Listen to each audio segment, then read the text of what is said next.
Vivo y17s ফোনটা, এই ফোনটা আপডেট দেওয়ার আগে যদি আপনি এই তিনটি বিষয় মাথায় না রাখেন তাহলে কিন্তু আপনার ফোনটি ডেট হয়ে যাওয়ার সম্ভাবনা 100% রয়েছে। তাই আজ আপনি দেখিয়ে দেবো তো কীভাবে এই ফোনটাকে আপডেট করবেন এবং আপডেট দেওয়ার আগে আপনি কী করবেন। এই জন্য আপনাকে কষ্ট করে এই ভিডিওটি শেষ পর্যন্ত দেখতে হবে। আমার কাছে রয়েছে ভিভো y17s ফোন।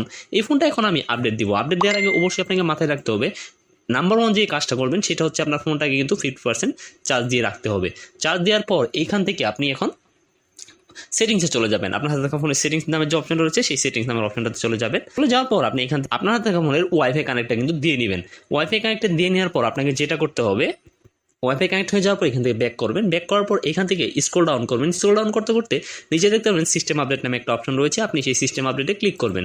সিস্টেম আপডেটে ক্লিক করার পর এখানে আপনাকে একটু সময় ওয়েট করতে হবে। এখানে লেখা দেখতে পাবেন ডাউনলোড অ্যান্ড ইনস্টল। দেন আপনি সেই ডাউনলোড অ্যান্ড ইনস্টলে ক্লিক করবেন। ইনস্টল করলেই কিন্তু এটার প্রক্রিয়াটা শুরু হয়ে গেছে। কিন্তু আপনাকে যে বিষয়টা মাথায় রাখতে হবে 2 নাম্বার, সেটা হচ্ছে আপনার ফোনের ফোন স্টোরেজ, অর্থাৎ আপনার ফোনের ফোন স্টোরেজ যেটাতে আপনার সফটওয়্যারগুলো মূলত ইনস্টল করা রয়েছে, সেই ফোন স্টোরেজটা কিন্তু আপনাকে খালি রাখতে হবে 50% অথবা 40%। দেখতে পাচ্ছেন আমার এখানে ডাউনলোড কমপ্লিট হয়ে গেছে এবং ফোনটা কিন্তু একাই রিবোট নেবে। আর এইখানে যেটা করবেন সেটা হচ্ছে এই 3 নম্বর অপশনে আপনি 3 নম্বর ট্রিক্স যেটা, সেটা হচ্ছে এই অবস্থায় আপনার ফোনটাকে কখনোই পাওয়ার অফ করবেন না।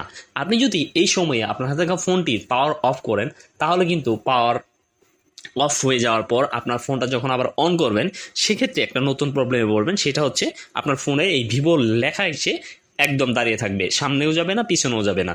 সো এই কাজটা কখনোই করবেন না, আপনার ফোনটাকে কখনোই অফ করবেন না।